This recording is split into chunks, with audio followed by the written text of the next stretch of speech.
Where are you? I'm on this side. Namaste, Sadhguru. My name is Malvika Subba. The question that I wanted to ask you, it is an honor and a pleasure to have you here today. The one thing that has been really going on my mind, I apologize if it might sound very political.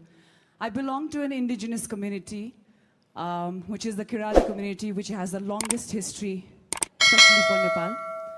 Now we can understand there has been so much of oppression, land encroachment, so much of domination, so much of land has been taken away from the indigenous community in the name of development.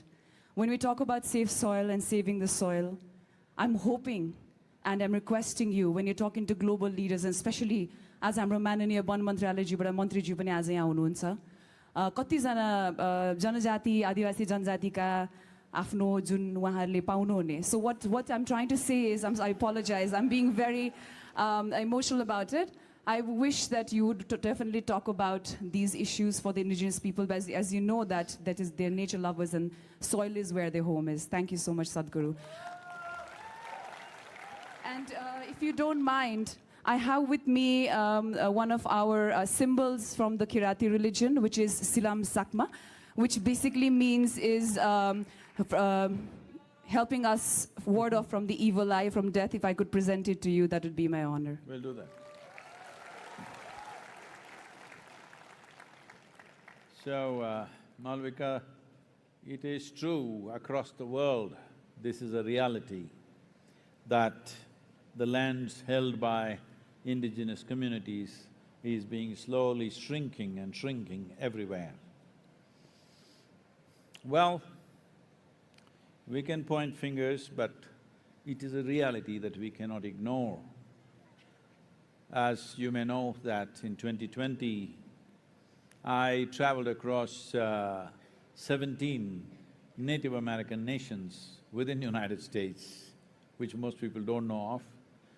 I knew that there are nations. I thought there must be about 35 to 40 nations.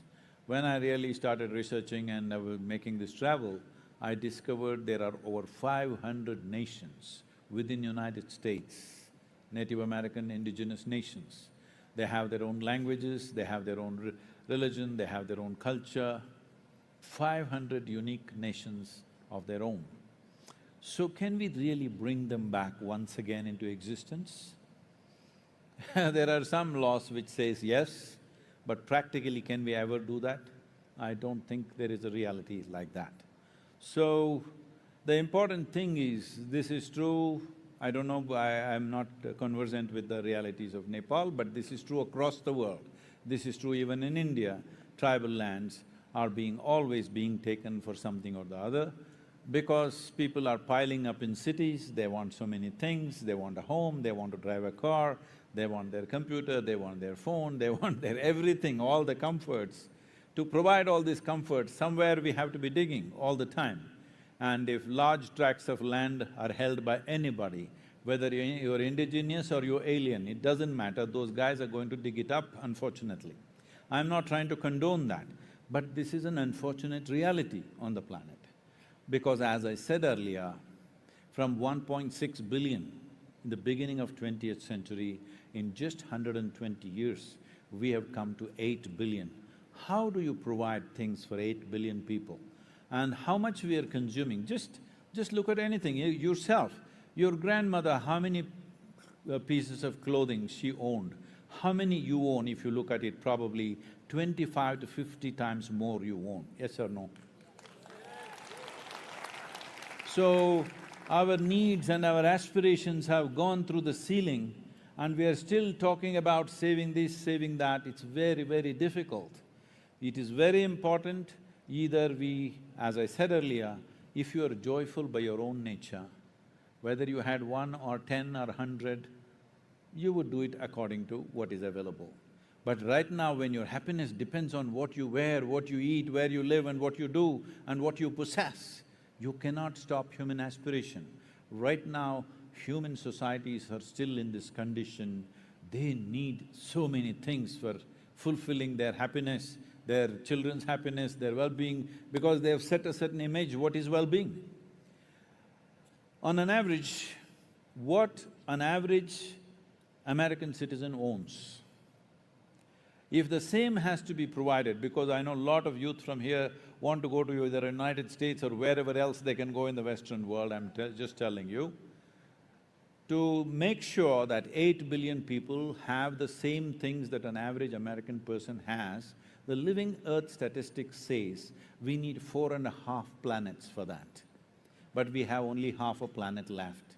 So where? Where do we dig? So I must tell you this, right now this information is declassified.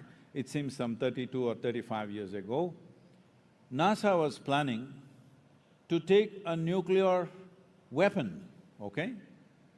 A nuclear bomb of some enormous tonnage, megatonnage, and take it to the moon and put a hole to the core of the moon and blast it there, because there it seems there is some metal which is 100 times lighter than steel and at least 50 to 60 times stronger than steel.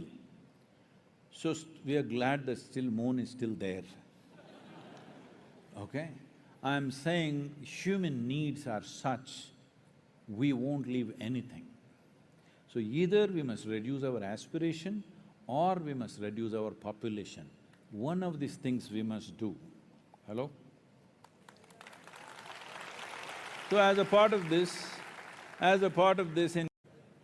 Namaskaram, Sadhguru.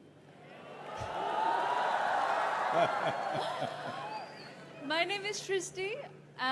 First of all, I want to thank you so much for all the work that you do in creating an eco-friendly world. Question.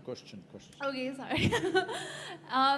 Okay, my question is, what message would you like to give to the youths and the people of Nepal in how we can contribute with the Safe Soil movement, and also how to live more eco-friendly and more sustainable way? That's all. Thank you. So, who is youth? Me or you? So in my understanding, anybody who is fit enough to be alive is youthful enough. Hello? If there was no zest in life, they would be gone. They're still here means they're youthful. So we have separated human beings in so many ways. Race, religion, caste, creed, gender, this, that. Now don't use age numbers as a way of separating people. Because are you Generation Z or something? No, you're not Z. Okay, that's good. Because whenever people say Gen Z, I get scared because that sounds like the last generation on the planet. Don't be Gen Z, let's start AB something, huh? Or let's start a number is limitless. Gen Z is not a good name to take on. So what can we do?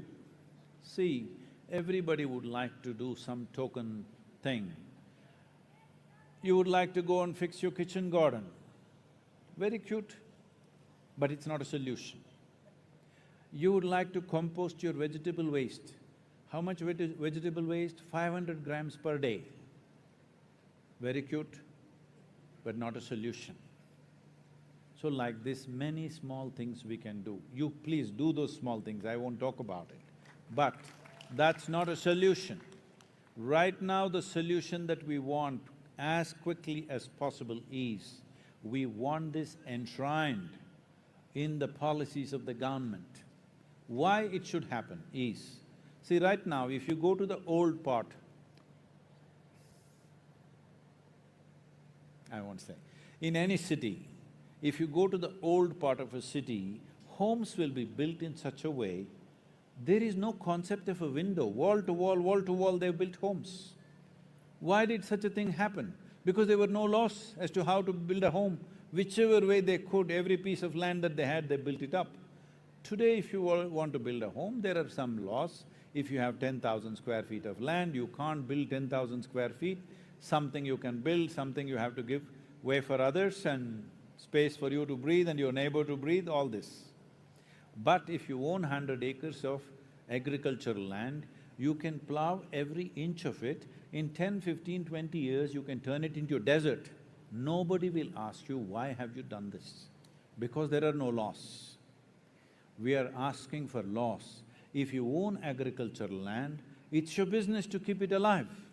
If you want to keep it alive, minimum 3 to 6% organic content should be there. If you cannot keep it alive, you should not hold agricultural lands.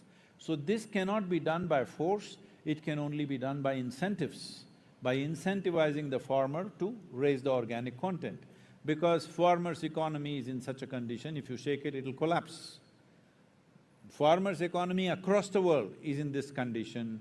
If you touch it too hard, it will collapse. The highest number of suicides across the world among any given profession is among the farmers. So if this has to change, they need to be incentivized to raise this. So right now, you can do whatever little things you want to do, but don't make big fuss about you composting a little bit of vegetable waste or fixing your kitchen garden, or you switched off the lights when you don't need it. All this is great, you do it, but it will not be a solution till there is a proper government policy to protect the agricultural lands on this planet. So right now the important thing is to keep your voice up.